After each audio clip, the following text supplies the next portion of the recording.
Hello everyone, my name is Hina Malik.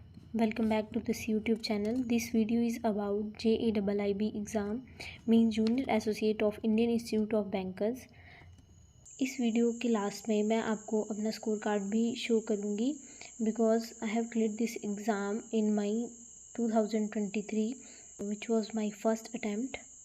So let's start the video. JAIIB means Junior Associate of Indian Institute of Bankers. This exam is conducted by Indian Institute of Banking and Finance means IIBF. IIBF इस exam को साल में 2 बार conduct करवाता है in May and नवंबर.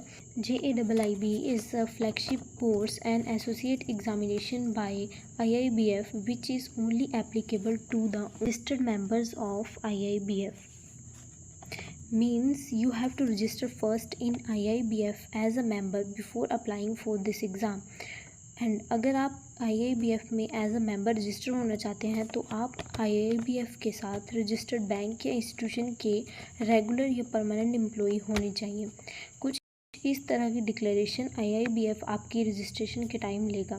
तो इससे हमने जाना कि कौन एलिजिबल है इस एग्ज़ाम के लिए. Now let's talk about syllabus. 2022 तक JAIIB में सिर्फ 3 पेपर्स थे but now the syllabus has been revised. इसलिए अब मई 2023 से हमारे पास 4 पेपर्स हैं. Indian economy and Indian financial system means IE and IFS. Paper 2 हमारा है principles and practices of banking means PPB. Third one is accounting and financial management for bankers means AFM, and fourth one is retail banking and wealth management means RBWM. JAIIB का syllabus खुद IIBF ही prescribe करता है और इन papers के लिए Macmillan की तरफ से लेटेस्ट सिलेबस के अकॉर्डिंग बुक्स भी पब्लिश होती हैं. You can get it from online as well as offline mode. Now what is the exam pattern. There will be 120 multiple choice questions of 1 mark, 2 mark and half marks. Second point is there is no negative marking.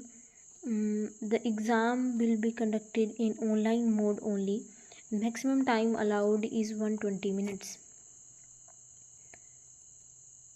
And maximum marks is 100. Now what is the passing criteria? The minimum marks for passing the subject is 50 out of 100, but the candidate securing at least 45 marks in each subject with an aggregate of 50% will also be declared as having completed the examination.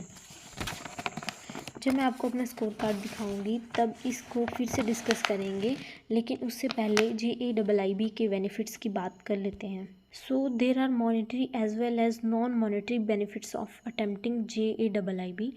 Monetary benefits: as a clerk in exams, if you qualify JAIIB, you will get 1 increment in your salary. As an officer in bank, if you qualify JAIIB, 1 increment in your salary will be given as per IBA norms. Non-monetary benefits are banking knowledge. आप अपने daily banking operations को अच्छे से execute कर पाएंगे. Banking operations और technique elements की basic knowledge मिलेगी. सेकंड वन इज़ प्रमोशन में भी आपको एडवांटेज मिलेगा इस एग्ज़ाम का. Now this is my score card. My score IE and IFS में 61, PPB में 49, AFM में 72, RBWM में 62. आप नीचे देख पा रहे होंगे एक नोट लिखा है that is minimum marks for pass in any subject is 50 but candidate securing at least 45 marks in each subject with an aggregate score of 50% marks in all the subjects of the examination in a single attempt would be declared as having completed the examination.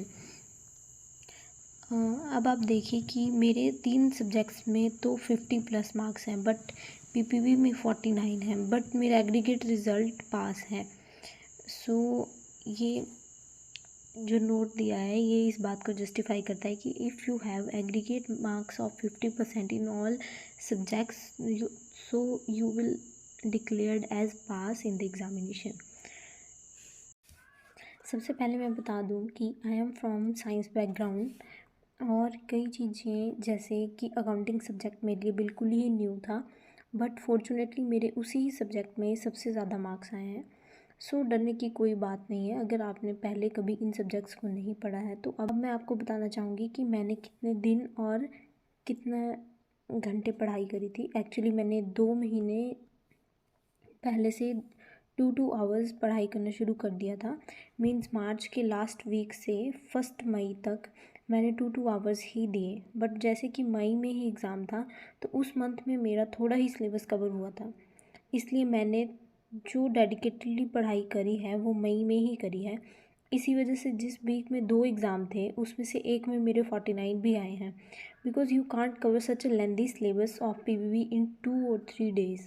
So I will suggest कि minimum 4 hours अगर आप 2 months they रहे हैं और 2 hours अगर आप 3 months की पढ़ाई कर रहे हैं। एक्चुअली सबका अपना आईक्यू लेवल होता है। कई कैंडिडेट्स 1 वीक प्रिपरेशन से भी फर्स्ट अटैम्प्ट में क्लियर कर लेते हैं, but we don't know what will be the situation at that time, so we should be ready for the worst situation. अगर आपने माइंडसेट बना लिया है कि एक ही अटैम्प्ट में निकालना है तो आपको थोड़ा पहले से ही तैयारी शुरू कर लेनी चाहिए। अब मैंने क्या सोर्सेज फॉलो करे थे, तो सबसे पहले मैंने मैकमिलन की बुक्स मंगवाई थी, बिकॉज़ इस बार सिलेबस रिवाइज था तो किसी और सोर्स पर रिलाई करने की बजाय मुझे प्रिस्क्राइब्ड बुक्स लेना ही सही लगा। साथ में मैंने लर्निंग सेशन का वीडियो कोर्स भी परचेज़ करा था, बिकॉज़ रेफरेंस के लिए तो बुक्स ठीक हैं बट आपको थोड़ा रीड करना थोड़ा लेंदी हो जाता। So but MCQs and summary जो हर चैप्टर के पीछे बुक में दी रहती है, that was very helpful in revision time. उसके बाद मई में एग्ज़ाम से पहले अड्डा 24/7 ऑफिसर्स के नाम से जो यूट्यूब चैनल है उसके मैराथन सेशंस लगाने की कोशिश करी थी। सारे तो नहीं लग पाए थे लेकिन जितना भी देखा था हेल्पफुल था। So this was my strategy. I hope this video will help you. Thank you everyone.